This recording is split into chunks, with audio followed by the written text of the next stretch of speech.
Hey everyone, welcome back to the Illumineers Quest podcast where we talk everything Lorcana. I'm Zach. And I'm Jacob. And thanks for coming on this journey with us. Okay, so today is a topic discussing some strategies to deal with tough characters, difficult situations on the board that may arise, and how to best handle those situations or difficult decisions that you have to make when playing the game. Basically, annoying cards to deal with. So, kind of jumping ahead to the comments and questions, we don't have a direct comment or a question from a listener, but this all came about because one of my friends came to League with me for the first time this week and was playing into an Aladdin Heroic Outlaw and just kept questing and just kept dying. And so it was very apparent then that some of these things that we take for granted might not be there. And so this is, if you're a new player, definitely listen to this full episode. If you're a novice into a relatively seasoned player, maybe you'll find some quick tips or something. But hopefully this will be a little bit of a refresher for you. So that's kind of the idea. That's kind of where the idea came from as well. So yeah, that's what we're gonna go with this episode this week. I've got one I want to talk about that's pretty crazy.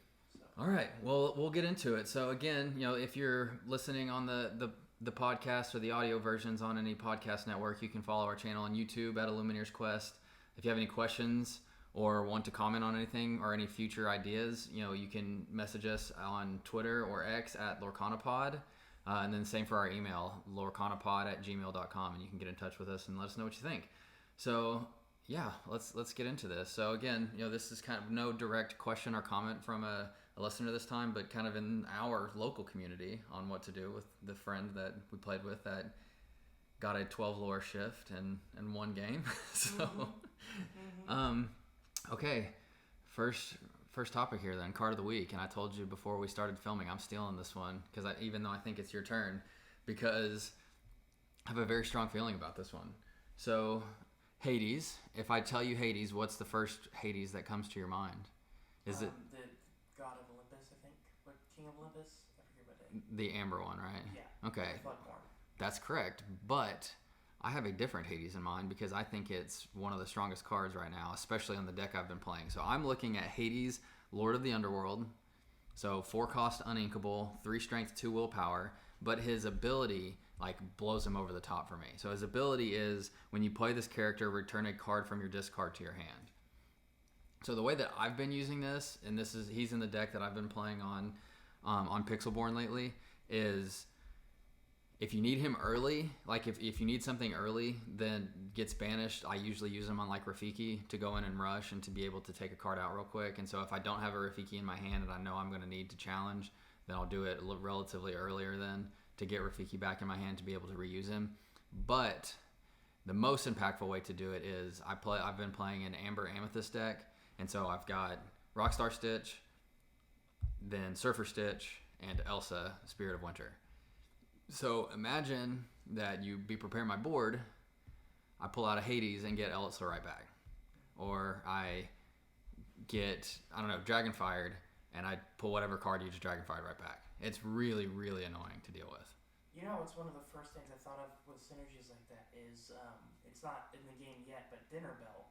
You can choose a card that you banish, and then you bring it back into your hand.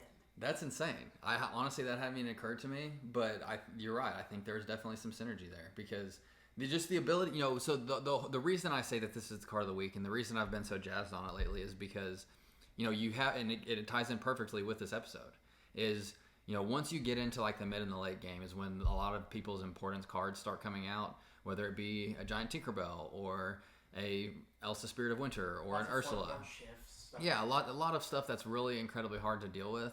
And so if you spend a lot of your resources, whether that be a Dragonfire, whether that be a Be Prepared, whether that be a Maui or whatever it is, that you have to spend a lot of resources to get their powerful card off the board, and then you just play down Hades and get it right back, they might be decimated because they had to spend 2 or 3 characters challenging, or they had to spend all their ink last turn to get them off the board. And so it's just really demotivating to have to then go right back into that card that you just banished. So that's the reason I think this is so powerful. And I initially really used this the wrong way So now understanding a little bit more on how to like really situationally use it has been incredibly powerful for me. No, it sounds. I mean, I haven't played it yet because I haven't really played with Amber much yet, but it sounds like an incredible card. Yeah, I love it, and I think it's definitely overlooked too. And with the 3 strength, it can take out stuff a little bit stronger or be part of taking something out a little bit stronger, so that definitely helps too. But yeah, so that's my card of the week, and I'm sorry for stealing your turn here because it's a worthy I was like I have to do it because very 80s of you. yeah, it's in line with the expectations on having to deal with hard characters. It's I'm Hades on the bit as well. So welcome to the villains.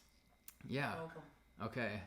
So with that said, getting into the news, what's on our mind this week? I think we have a little bit of the same feeling here. A few things on Chapter 2, but mainly I think the biggest news that came out, and it's just today. We're filming on Friday, September 29th, and Ravensburger just announced that they're pushing up their restock dates for both Chapter 2 and Chapter 1.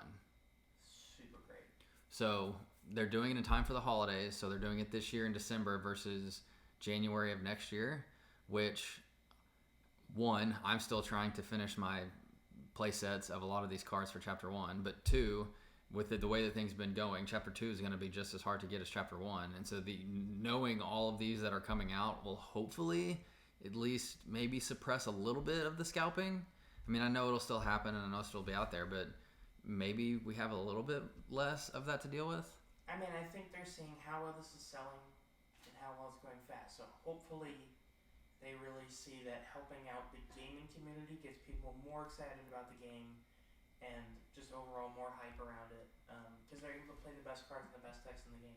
So I have been seeing a ton more people on social media talking about playing the game, which is what's super exciting. Not just collecting or not just like dipping their toe in, but genuinely starting to build decks, starting to try to understand the game better. And so yeah, getting these cards out there in people's hands will help grow the community big time. And getting, when Chapter 2 releases, that's obviously going to be tough, but having, not long after its second wave of release will be really nice to have to get some of these cards that look to be incredible from Chapter 2. So. On top of that, I will definitely have this on my Christmas list for all of the people that may be getting me a gift. What do you want for Christmas? Lorcana cards. That's the simple answer. Yep, that's me too. I mean, for the most part. And with they're saying it'll be here for the holidays, so that's important, I think. So, getting it in time for that. Yeah. They know that's when their biggest sales are going to go through. So. Yes, that's a big one. And then, I guess we can kind of use the rest of what's on our mind going into the main topic again. Is I had a buddy that came with me to League this week, as I mentioned just quickly there. That was fun to have him around to try to teach him. He had a great time from what he said, and so it's good to see again expanding the community and growing the player base here. And so that was fun too. It was again getting fun to experience the game with new people. I know that your family was initially a little hesitant to want to play, and they were more just kind of on the collecting / fun side of it, but recently they've been like super amped up into like really getting into this too. My dad will get home from work and say, "Hey, you want to play Lorcana?" It's amazing. Yeah, that's what I mean. That's what it's all about. So helping to grow the player base here has been definitely on our minds too, because I think your dad has played with us a lot, mm-hmm. but I think the last time we played together, it was very apparent to me that like he's in this. He's like I'm definitely in this. It went from like buying a starter deck and like trying it out and like I don't really want to play. I just want to play with you guys when it released to I'm building the deck and I'm putting it together and I'm playing with you guys. And it's pretty good too. It's a Emerald Ruby. And I think you got to talk about his strategy. I know it's not like the most meta deck of all time, and you probably wouldn't win in the top tier, but for us measly beginners, it's a really fun strategy and super annoying to deal with from what you told me. The main thing is like he's just using the best cards in each color besides like the legendaries, although he does have a full beast legendary playset that he likes using, but he uses all like the good questers from Emerald, so your Cuscos, your Mad Hatters. I'm talking specifically what you told me he does with Cusco. Oh, okay. This is getting into our main topic essentially, but yeah, this was one of my topics here. So It's one of the most annoying things that I've ever played against in the game. He'll put down a Cusco, and in the back he has a Shield of Virtue. So quest for 3, Shield of Virtue, and I can't challenge it, I can't Dragonfire, I can't freeze it, I can't do anything to this card, and it's going to come back next turn and quest for 3 and then ready up again. I've never seen that done. I know that there are a couple red or Ruby Emerald decks out there that have started to be relatively popular with a lot of the evasive pressure that like Peter Pan and Tinkerbell and Pongo and Goofy can give. But that's a whole new way to play that. I've never seen that before, and I think, there are a few ways around having to deal with that. And so again, it's probably not the most, if you have like a super meta deck, it's probably not the most impactful one ever. But I think that's like, I had never even crossed my mind that the way to play it like that. So that's just, again, super fun to see like new ways of playing this stuff. It is wild. I mean, the ward at first, like with that card, it's like, okay, I can only challenge it. You can't do anything to it now. You can't get rid of it at all. The only thing you can do is try to get rid of the item. Yeah.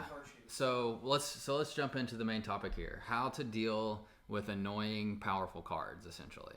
So Cusco, we started talking about that one. So let's start there. As you mentioned, he has ward, which means he can't be directly targeted with any items or actions. And so you can't, use Dragonfire on him. You can use Be Prepared because it's not directly challenging him.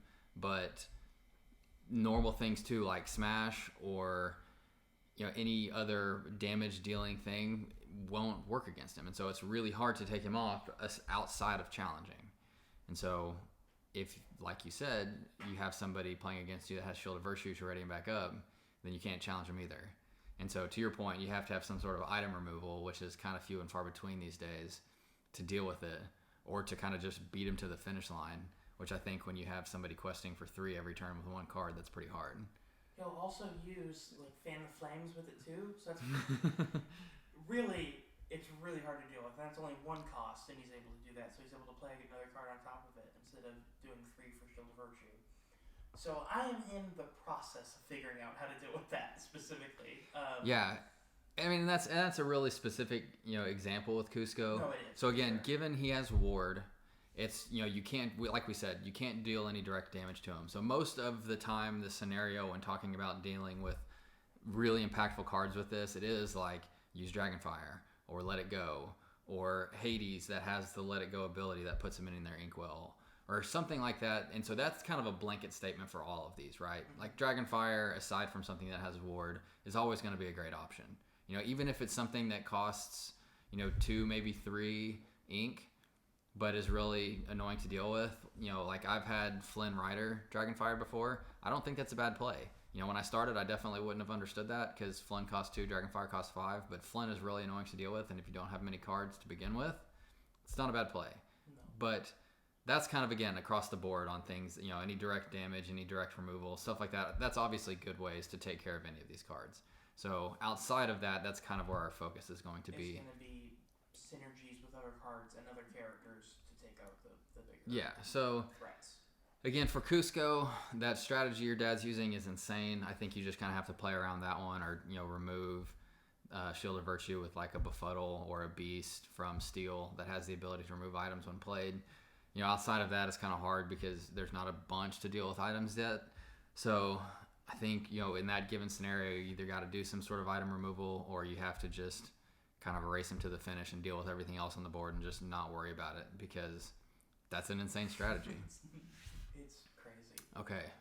Anything else for Cusco then? I know that because he's kind of the exception, right? Like with ward, it makes it a lot harder to deal with. Ward makes everything insanely tough to deal with. It's huge. So, okay. So yeah, Cusco, you just have to challenge. You have to you have to be prepared. Gosh, I did it again. You have to be ready for Cusco to come out. If you're playing an Emerald deck, know that it's coming, right? Like Cusco's the best card in Emerald. I think most people would agree with that. And so once you start getting to 3, 4, 5 ink in your opponent's Inkwell, just be ready for it. Like have a fighter on your board, have somebody that can do 2 or 3 damage, and then have somebody else that can then finish them off. or make sure you have somebody that can do it in one swoop. But just understand that that's going to come and be ready to attack that when it does happen. The best way to deal with Cusco and that specific strategy, in my opinion, even though I don't play it, would be Mother Gothel and Jasper. Because it can't quest. So it's either going to have to challenge one of your cards, therefore it will get damage. So that would be probably, like, if you're playing an Emerald against Emerald, that would probably be the Well, you can't Jasper him because that would be directly... Oh, you're right. So it would have to be Mother Gothel because it wouldn't be directly, so he couldn't quest. But so that's not a bad option either. I think, given the circumstances on the board, Mother Gothel isn't too hard to deal with sometimes. But in general, the way that I deal with Cusco is just understanding that he's coming relatively soon. Meaning, again, there's 4 or 5 ink in your opponent's inkwell, and just having the characters on the board ready to take him out when that time comes. Okay, moving on. The card that spurred this entire conversation, Aladdin Heroic Outlaw. One of my favorite characters, one of my favorite cards. I think I've said this maybe once or twice before, this was one of the cards where I had to read it a couple times. The first time I was like, wait, it really does? Like, it really steals 2 lore and gives you 2? It is a crazy ability. Yeah, so Aladdin Heroic Outlaw, just to recap, is a 7-cost inkable card with 5 strength, 5 willpower. I think the most critical piece of this card, though, is his shift ability. So he is a Floodborn, but as Jake just mentioned, the ability that he has is Daring Exploit, and it says during your turn, when this character banishes another character in a challenge, you gain 2 lore and your opponent loses 2 lore. And so it's a 4 lore shift, and so it's incredibly important that you don't just always quest into it and not challenge him when able to, because unless you're questing for like 10, it's probably not worth it. Yeah. No. And so you can. I think we both play this against this card enough to like talk about our strategies, and so I'll kick this one off here. And so the way that I like to do it is, again, number one, you have to anticipate it coming. It's really easy to anticipate if they play Aladdin Street Rat to shift onto, and you know that it's most likely going to come, especially if they're not questing with him. If they're questing with the Street Rat Aladdin, it might be a little less likely that they have him because they're not protecting the card and putting him into harm's way to have the potential of him getting removed before you can shift onto it. So there's that piece. I would still always take out Street Rat if you have the chance. If they quest and you have the opportunity to take them out, just do it, because you don't know what they're going to draw or know if they're baiting you or not. But again, so anticipating him coming out is one, but then 2 is being able to take him out right away. So again, whether that's some direct damage or direct removal, the way that, again, I've been doing it is I've been playing Amber Amethyst, and so I have Rafiki.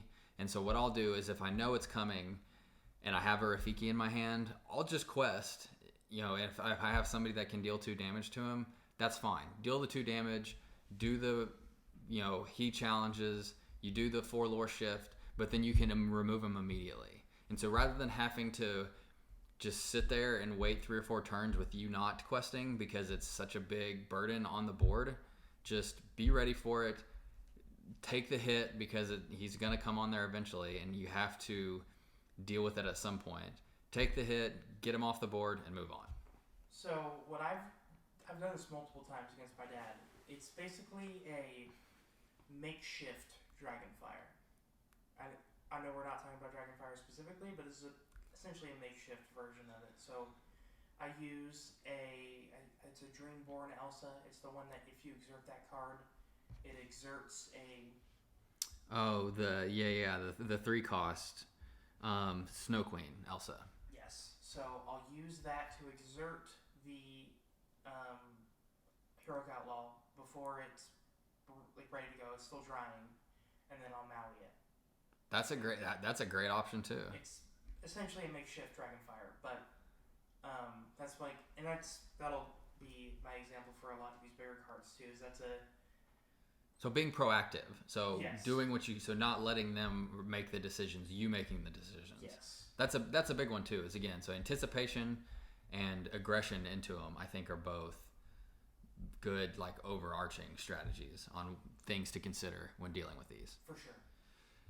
Yeah, so I mean, again, I think with Aladdin, if you can avoid him ever getting on there, meaning you take out Street Rat if possible, then that's going to be a great one. But understanding that he basically has rush when he shifts because he can then challenge right away is really tough to deal with. And so having that understanding and anticipation that it's coming is important to go through. And then, just being proactive with it and, exerting him and just challenging into him with a rush character like Maui or something else. That hadn't even, I don't play, Ruby Amethyst, and so that hadn't crossed my mind, but that's a fantastic way to do it too. You have to, whenever you see another lad on the board, if that's Prince Ali or the Steel or the Street Rat, any of those, you have to be ready for Heroic Outlaw. No matter what, you have to be prepared for that. There we go. Yeah. You did it too. Nice. I did it too. Nice. But you have to. You really do. If they're paired with Ruby, if you know that they're playing Ruby, there are very few decks that don't have Heroic Outlaw in it. If you're playing Ruby, there's a 90% chance that your opponent has Heroic Outlaw, and so just be on the watch for it to come out. Nice change. I like it. Okay, I don't want to say it every time because there's probably talking about preparation and using that foresight to understand what your opponent's going to do. I could say that 10 more times this episode, so I'm going to try not to say it every time. Okay, moving on in the sense of what you've kind of been talking about with Amethyst. I play Amethyst too. I play this card too. Is Elsa Spirit of Winter. Quite possibly the strongest card in the game. Possibly. Yeah, I mean, it single-handedly wins big games. Given the situation, it definitely has the ability to single-handedly win games. I know that I think the reason I say it's quite possibly the most powerful is because a lot of these other cards that I think are super impactful aren't necessarily the cards that finish it for you. Like Elsa's the card that comes in late and finishes the game and lets you win. And so that's why I think that rises to the top of mind when you think about strongest cards. So Elsa Spirit of Winter, she's the legendary in Amethyst, 8 cost, uninkable, 4 strength, 6 willpower, can shift for 6, so again another Floodborn.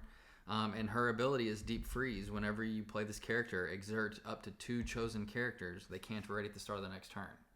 So if you're playing an opponent, they have 3 cards on the board, and they're about to quest a win, you can exert 2 of them, not allow them to win their next turn. So, if you don't mind, I'm going to go into my defense for this. Go for it. And because I've never used this defense, but my dad has, and we've gotten into it a little bit before, but it's Ward. Because they can't freeze you. So Ward is a huge one to deal with her abilities, and I think anytime, again, you're in a position where your opponent can play a really expensive, high impact card like this, you have to have something being ready to take it off. I don't care if it's a card that can challenge, like you talked about with Maui, that can deal a bunch of damage. I don't care if it's 3 or 4 cards on the board that you can all challenge into them. I mean, there's nothing you can do about her ability aside from Ward. So if you're worried about this one specifically or getting late in the game and not being able to cross the finish line because of Elsa coming out, then having a character like Cusco with Ward or the Donald Duck and Sapphire with Ward, I think are good options. Or, an Aurora the Dreaming Guardian, which we will get into in a little bit. So Ward is definitely one to be... to have on the offensive side of it, but defensively, when you there's nothing you can do to keep somebody from playing a card. Like if they have the ink, you can't say you can't play a certain card in your hand. No. So you just have to again anticipate what's coming and understand that could happen to you and be on the watch. I'm not gonna do it. I'm trying to get my very best, and I say it every time, to be on the watch for that to happen, so that if it does, so the way that I will say this is, if I think my opponent's at a position where they will play it, I know they're on Amethyst, I know they have 8 ink, I know that they haven't played any yet, then there's a good opportunity for them to have happened, is to have 3 cards on the board. And I know you can't if you don't have enough ink to put 3 cards on the board, then you can't do that. But try to not just keep 1 or 2 cards when you know that's going to come, because then your entire board gets frozen. But if you have 3 cards on the board, you can at least try to do something with it or salvage the turn somehow. But if you've only got 2 characters, they both get frozen, then your next turn's done, because you can play something else. It's got to dry. Maybe you play Rafiki like I like to, but one Rafiki's not going to take out Elsa. No. And so it's being prepared. I'm going to say at that time, being prepared for that to come, and then anticipating what you're going to do once it does happen, because it can be right around the corner. I mean, yeah, I basically agree with everything you said. You have to have enough cards to challenge. Like I think that's is useful for any of these bigger cards that have on the more defensive side that have a lot of willpower. Is you just need to make sure that you're okay in the strength department. Yeah. So like even little cards like Gaston come in real handy.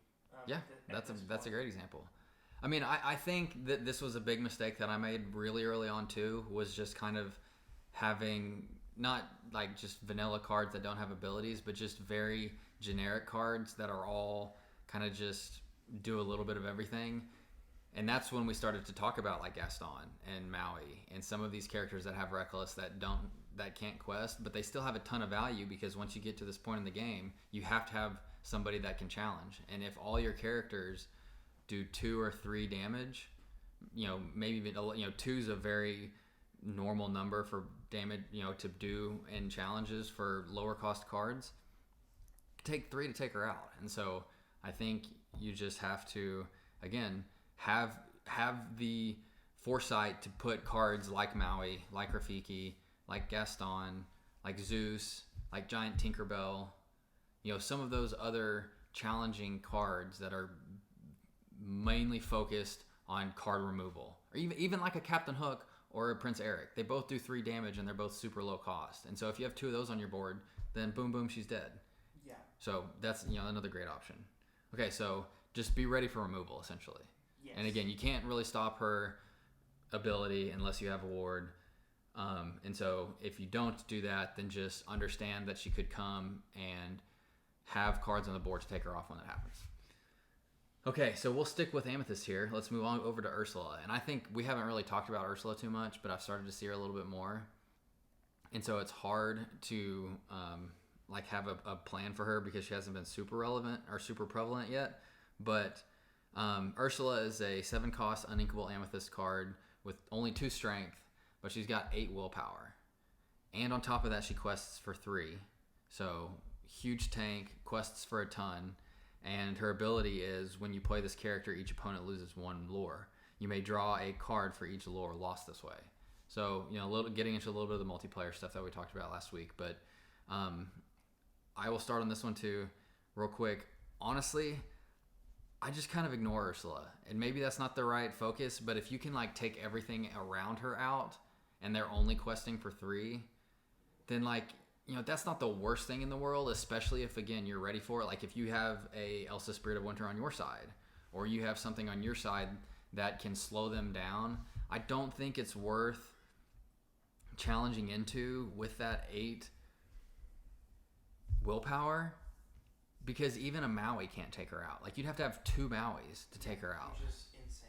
So I honestly, that's my strategy on Ursula, is to just deal with everything else on the board. Just let Ursula be. They're not going to want, especially if you're in a position where you can challenge to start winning, meaning you're on the cusp of winning and they have to do something about you. She's useless in a challenge because she only does 2 damage. And so deal with the rest of the board and just do your best to alleviate all the other problems. That's the way that I deal with it. I know that's kind of a cop-out answer, but that's honestly what I do. That's how I deal with it. Jasper players rejoice, basically. Yeah, honestly, sure. I have done that before too. So that's actually a very, very good strategy as well.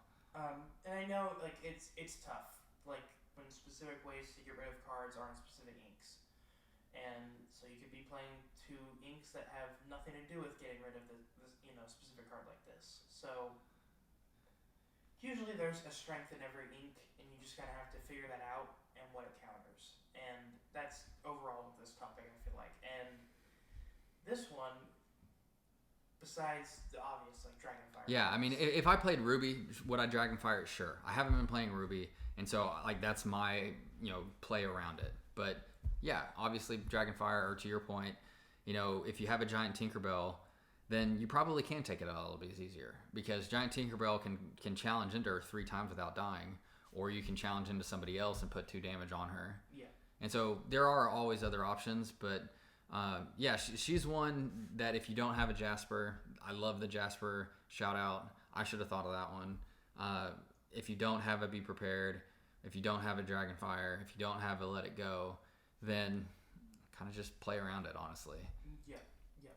If you don't have any of the obvious counters. It's just the 8 willpower, it's the highest in the game, right? Like, there's nobody with 9 willpower. It's Maui and her, yeah. Yeah, so again, incredibly hard to take off. Given that knowledge, just play around it and try to deal with everything else. Don't spend all your resources on taking out this one card when there's 4 or 5 other ink or lore questing cards on the board. Take out those other 4 or 5. Leave her be. So, okay, getting into one of my new favorites here. Getting into Rapunzel. So Rapunzel in Amber is probably the strongest card in Amber right now. I say probably. I think most people would agree that it is. So Rapunzel, gifted with healing, 4 cost inkable, 1 strength, 5 willpower, quests for 2. The ability is the biggest thing that she has, though, is whenever you play this card, remove up to 3 damage from your character. Draw a card for each damage removed. So she's a lore machine with 2 lore and only costs 4. She's a card draw machine with the potential to draw 3 cards on the turn that she's played. She's a little tanky with 5 strength, or 5 willpower, I mean. So it's hard to take her off in one go. It usually takes 2 goes, because even, again, big cards like Giant Tinkerbell or Rafiki or even Zeus that can rush in for 4 costs only do 4 damage. Maui's the most meta card I can think of that does 5 damage. And so, aside from Maui, it's really hard to take off in one turn. Again, just like Elsa, there's nothing you can do to stop the card draw unless you understand that your opponent probably has her, and then don't put 3 damage on a 4 damage card. Make sure you take them out. Yeah, I mean, this is one of the, like, I'll use an example. I've seen someone play a Maui, and then they get a rush, they get an attack. Maui has 3 to 4 damage on him, and then they heal him, and they draw 3 cards off of Maui, and he's ready to go again, and he'll probably survive. And that is one of the most annoying things to deal with, because he can just keep challenging, and that is, I mean, that's a lot of cards that she can do that with. Yeah, so I can talk about this one a ton because I do play it on my Pixelborn stats for the deck that I play Rapunzel. I have over 120 games now, so I've played her a ton. The way that I see opponents making mistakes with her is basically what I said. They do 3 damage to a card that has 4 willpower, or do 2 damage to a card that has 3 willpower, and don't finish them off that turn. And so if you don't ever leave cards damaged on the board, then she's basically just a 4 cost 2 lore quester, which isn't the most value in the world. And so it's not always obvious and able to do that, but if you can, make sure you're not leaving a bunch of damage on the board, and you know that they've got Rapunzel, that's going to be your best bet against her. Yeah, because as far as I know, there's no, your opponent can't heal cards or whatever. So you really just have to not play into it. Yeah. They're going to do what they want, can't play into it. Again, anticipating is coming, and it's hard if they challenge on a turn, and then in that same turn they play the Rapunzel after that. Again, there's nothing you can do, but not playing into that is the best thing possible. So yeah, I think that's the most straightforward one there, because it's on play and there's nothing else you can really do. It's just making sure you're not playing into their hand. Okay, so moving on from Rapunzel, let's go over to another Amber card, one of my favorites, Rockstar Stitch. So Rockstar Stitch is a shiftable Dreamborn card with 6 cost, is inkable, 3 strength, 5 willpower, quests for 3. Which his ability is the crazy part, is whenever you play this character, or whenever you play a character that costs 2 or less, you may exert them to draw a card. So again, he's a questing engine because he quests for 3. He's a card draw engine because if you're playing cheap cards under him, then you can exert him and draw another card. So The most obvious one to deal with this is, since the cards that are getting played after to be his card draw engine are going to be 2 cost or less, they're probably going to have 2 strength or 2 willpower or less. And so grab your sword is the one that really annoys me on this one. And that's the hardest one. Secondarily, he's only got 5 strength and only does 3 damage. And so he's not the strongest card, meaning from a strength position. So just take him out. I mean, you have to just deal with him, take him out, or grab your sword. Those are my 2 examples. I mean, with 5 willpower, he's more in the reasonable range to take out.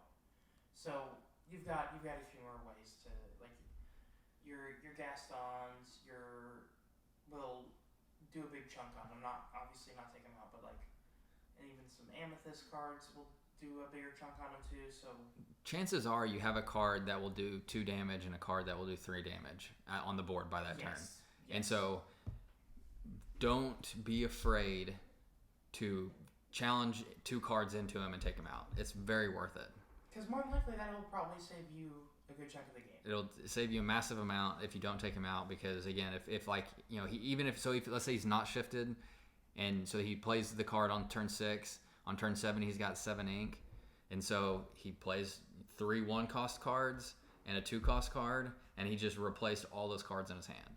So it's much better to just take him out and then have, you know, to deal with other things. So unlike Ursula, who you can kind of just let sit there and quest for 3, he has the ability to bring so much more onto the board.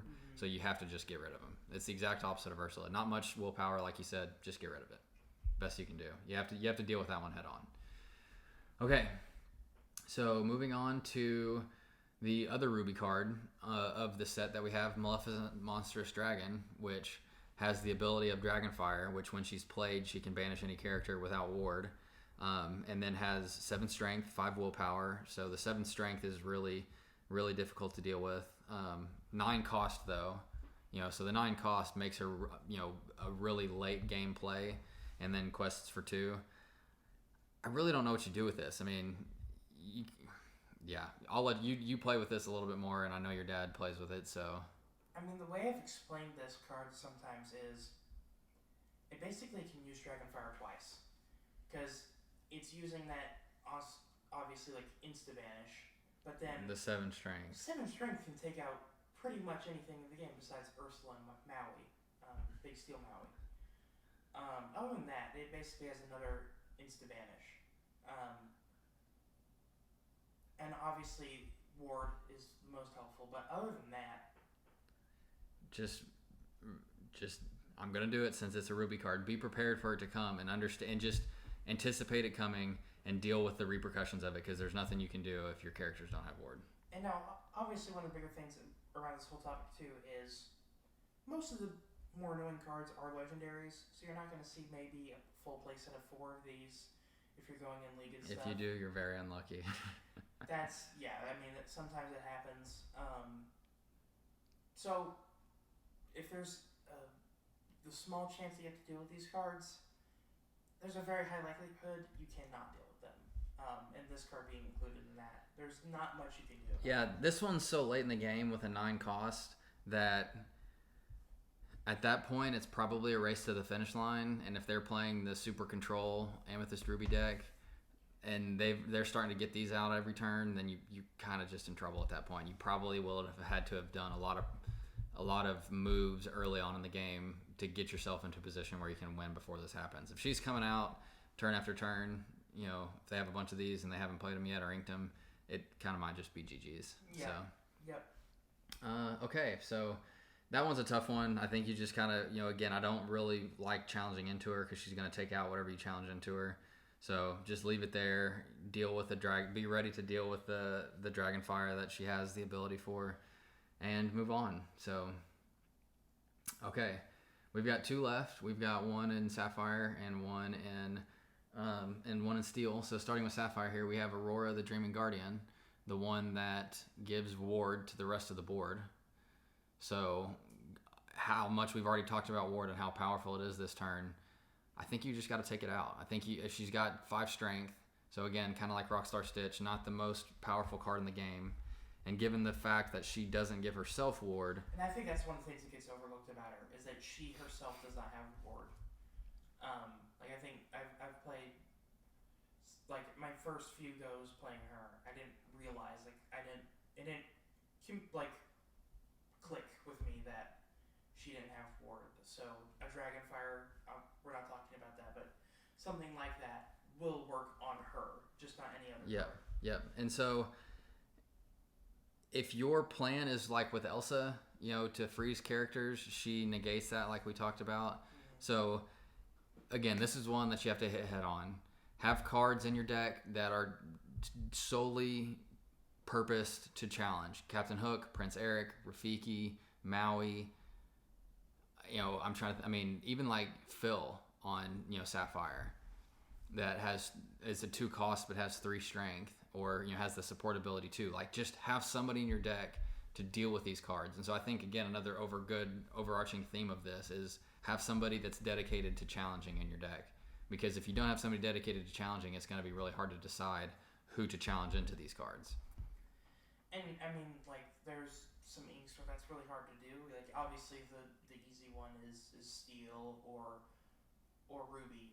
But there's some other inks that are a little more difficult to challenge with, and I think that's where it gets really difficult to deal with cards like this. I think Steel, Ruby, and Amethyst are your 3 biggest challenging decks. Yeah. So Steel just has really strong challenging ability characters with like Captain Hook, with the little Captain Hook, the big Captain Hook, and then Prince Eric. And then you've got the Ruby cards. You've got a lot of Rush, or Reckless, I guess I should say, with Gaston and Maui. So those are both the big 2 challengers from there. And then the Amethyst side has a bunch of challengers and Rush. So you have Rafiki that has Rush. You have Zeus that has challenge and Rush. You have a Dr. Facilier card that has challenger, that has 4 health, that only costs 2. And so he's pretty strong for challenging because he's going to live through most of them.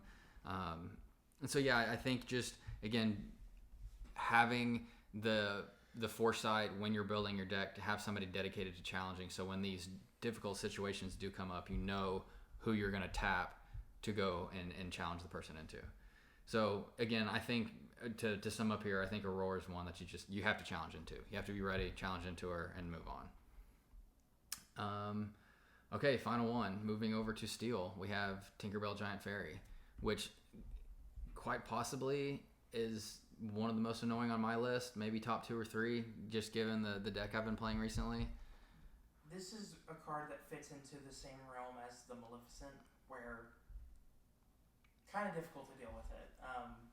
And you can get into the card. Yeah, so she's definitely one of the more annoying cards to deal with because of her abilities, and she's definitely one of the most potent challengers.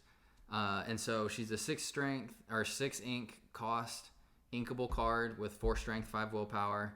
So not the most strongest card, not the most health ever, but she has 3 abilities essentially. She has shift because she is a Floodborn, so she can shift for 4. She also has Rock the Boat, which is when you play this character, deal 1 damage to each opposing character. So right off the bat, your Pascals, your Lilos, they're gone because only have 1 strength or 1 willpower. And so they're doing 1 damage to it. And then the Puny Pirate ability is during your turn, whenever this character banishes another character in a challenge, you may deal 2 damage to chosen opposing character. So this is, if you have any aggro decks, this decimates Sure any does. aggro deck. Sure does. But it's a single card that will just,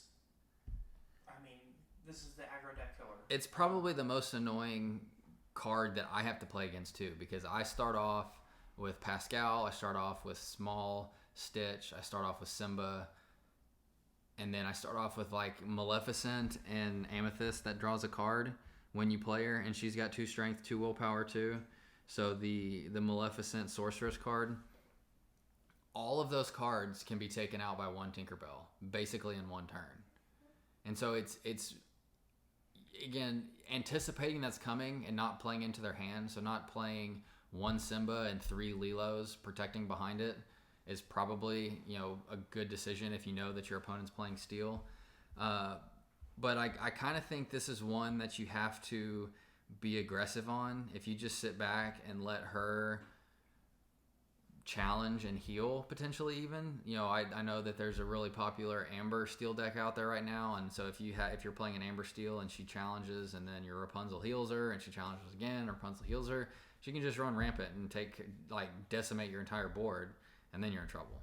And one thing to note here too is this is a super rare, so more than likely you're going to see full play sets. I have seen full play sets of this. So it's going to be more common than those tougher legendaries like the Maleficent, and this might be more annoying than most of those. So I mean, you just have to be ready to tank a few hits.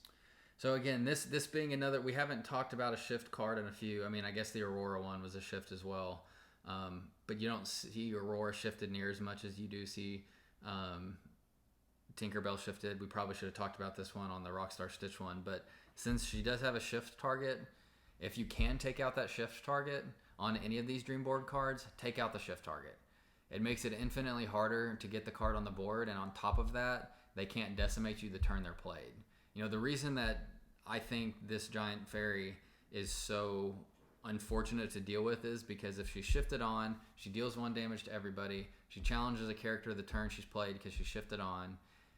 So she kills that character. Let's say one of those characters was a Pascal that I play, so there's 2 characters gone, and then she can deal 2 damage to another character, and she puts that on somebody with 3 willpower, and that character's gone because she already did 1 damage from coming on the board. So there's 3 characters banished from 1 card, 1 turn. So if you have the opportunity to take out the shift target of Tinkerbell, then that's my biggest opinion. And if you can't take it out because they're protecting it and not exerting or questing, then you just have to be ready for it to come and not put all of your 1 or 2 cost cards on the board at that time, because then they'll just decimate it. And then more than likely, once you take it out, there's another one coming. Yeah, and that's very unfortunate most of the time. Yep. I mean, if you have a tankier deck, you're in good shape because you can take it out. Once it's done, it's range of damage real quick with the one damage across the board. But so if you have a tanky cards are going to be fine for the most part. Yeah, tanky cards or a healing deck are good ways to deal with Tinkerbell if you keep getting annoyed with her like I do. If you have a Rapunzel or you have an Amber deck that has another couple other healing options in there, that's a good way to deal with it. Again, I think the anticipation and being proactive with understanding that it's coming is one of the best ways. When I know that when my opponent is playing a steel deck, Tinkerbell's in there. I am 99% sure I have not played a steel deck that doesn't have giant Tinkerbell in it. And so understanding that she's coming and not putting 6 cards that have 1 strength on the board or 1 willpower. God, I've done that a ton today. Keep saying strength instead of willpower. That have 1 willpower on the board just doesn't make sense. And so anticipate the card coming into play and don't flood your side of the board with a ton of cards that are just going to get taken out by it. Yeah. Okay. So that covers all of the big ones we wanted to talk about. Let's talk about the main themes here then, just to recap. So we didn't talk about it every time, but we did off the top. So Dragonfire, Let It Go, Hades from Sapphire that has the ability of Let It Go, the legendary Infernal Schemer. Those are like 3 direct removal. Then you have direct damage cards like Smash, Fire the Cannons, Giant Tinkerbell we just finished talking about does direct damage to all the characters on the board. So anything like that is going to be like your first line of defense if you're playing inks with those cards in them. Secondarily, you want to anticipate them coming into play. So if you're talking about Heroic Outlaw, or you're talking about Rapunzel, or you're talking about Rockstar Stitch, or some of the other shift targets, be prepared. The last time of this episode, I'm sorry for everybody listening that you have to deal with me. Be prepared that those cards are coming, and anticipate what you're going to do when it happens. So that would be like the secondary one is don't play into them, meaning don't play and leave 2 damage on a card on the board when Rapunzel is going to be played next turn. Don't have a bunch of 1 cost cards that have 1 willpower on the board when Giant Tinkerbell is going to be played. don't fall in their trap they're setting for Yes, you, basically. reading your opponent is incredibly important. So that's kind of the second tier. Third tier is challenge them. Most of these cards, with I think the exception of like Elsa has 6 willpower, so she's a little bit on the tankier side. And then getting into Ursula, like those cards, and then Maleficent, Monstrous Dragon, like those cards, you kind of just want to play around a little bit and maybe not necessarily take them out. They're being played so late in the game that you are hopefully close enough to the finish line at that point that you can just get to your finish line first. But the rest of them, like your Cuscos, like your Heroic Outlaws, like your Rockstar Stitches, like your Aurora Dreaming Guardians, those you have to anticipate and then challenge when they're available to be challenged and take them off the board. Just take them head on. And then lastly, before we wrap up here, the Ursula, the other side of that, the Ursulas, the Maleficent, Monstrous Dragons, and your the Elsa Spirit of Winters. Play around them if you can. Try to wipe the rest of the board clean and leave them there. Or if you have direct removal, obviously take care of those too. But yeah, I think that's it. I think that was a good. Hopefully we gave you enough little thoughts to keep in mind while you're playing and building a deck. Yeah, and again, the most impactful thing that I've been able to do is just anticipate what you're going to be playing. Know if they're playing Amber, Rockstar Stitch is probably coming, Rapunzel's probably coming.